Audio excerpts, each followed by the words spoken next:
미과, 과학과 미래. 1. 알아봅시다.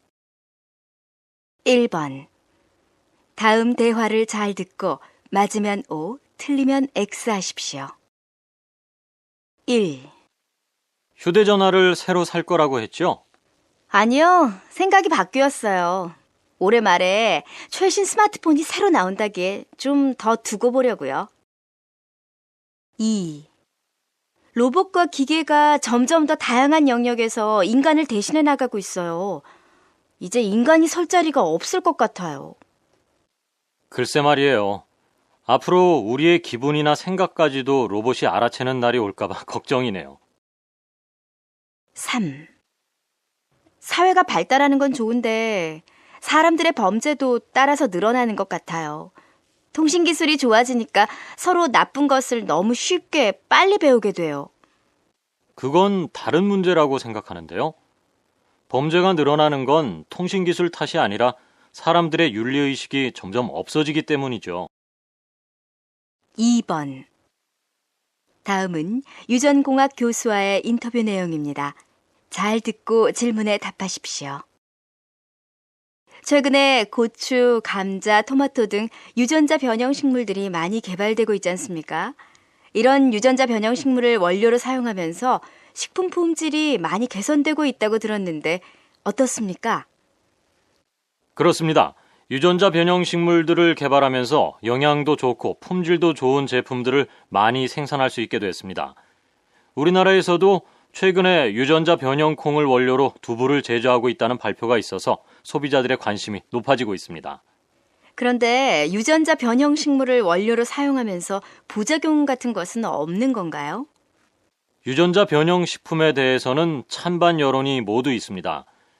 유전자 변형 기술로 품종 개량을 하면서 식량난 문제를 해결할 수 있을 거라는 긍정적인 기대도 있습니다. 그렇지만 한편으로는 새로운 물질을 섭취하면서 독성을 나타내거나 알레르기를 일으킬 수도 있기 때문에 유전자 변형 콩, 옥수수 등을 원료로 한 식품에는 반드시 표시하도록 해야 한다는 여론도 높습니다. 양쪽 모두 타당성이 있는 주장이니 지속적으로 관심을 가지고 지켜볼 필요가 있겠습니다. 3번. 다음은 외신 뉴스 내용입니다. 잘 듣고 질문에 답하십시오. 오늘은 하늘을 나는 자동차가 미국에서 허가를 받는데 성공해서 곧 판매를 시작한다는 소식을 전해드리고자 합니다. 일반 경비행기 무게보다 약 54kg 더 나가는 이 자동차는 최근 무게 제한 특별 면제를 받게 되면서 판매가 가능해졌다고 합니다. 19만 4천 달러, 한화로 약 2억 3,800만 원 상당의 가격에 판매될 예정이라고 하네요. 2인용 좌석과 낙하산을 갖춘 이 자동차는 날개를 접었다 폈다 할 수 있어서 일반 차고에도 보관이 가능하다는군요. 이륙을 위해서는 약 500m 정도의 거리가 필요하고 비행 속도는 시속 약 185km 정도라고 합니다. 경비행기 면허는 20시간 상당의 비행이 필요하지만 다른 항공 면허보다는 취득이 쉽다고 외신들은 전했습니다. 이미 100여 명이 주문을 마친 상태이며 인터넷에서 반응이 뜨거워 앞으로 관심을 갖고 지켜볼 만한 것 같습니다. NSC 외신의 김지숙이었습니다. 2. 들어봅시다. 2번. 다음은 과학 전문가 대담 내용입니다. 잘 듣고 질문에 답하십시오. 박사님, 최근에는 나노과학, 나노기술이라는 말을 자주 듣는데요. 나노가 무엇인지 간단히 설명 좀 해주시겠습니까? 나노란 10억분의 1을 나타내는 단위로 고대 그리스에서 난쟁이를 뜻하는 나노스라는 말에서 유래됐습니다.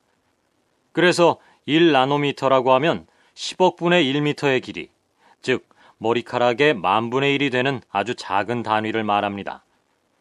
나노 기술이란 이렇게 작은 초미세 기술을 다루는 것입니다.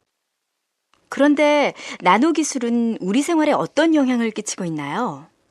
나노 기술은 전자와 정보통신은 물론 기계, 화학, 바이오, 에너지 등 거의 모든 산업에 응용할 수 있어 인류 문명을 혁명적으로 바꿀 수 있는 기술이라고 생각하시면 됩니다.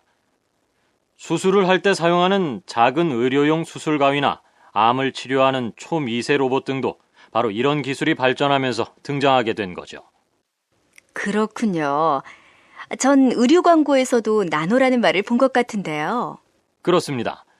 극세사 천을 이용하면 피부의 땀구멍에 있는 노폐물까지 닦을 수 있기 때문에 의류에서도 활용할 수 있죠. 또 재미있는 예를 하나 말씀드리면 비 오는 날 안경을 쓰고 다니면 불편하지 않습니까? 그런데 안경 안에 나노 두께의 얇고 투명한 막을 씌워서 비가 미끄러져 내리도록 하는데 성공한 사례도 있습니다. 이렇게 우리의 생활 구석구석에서 나노 기술이 광범위하게 사용되고 있습니다.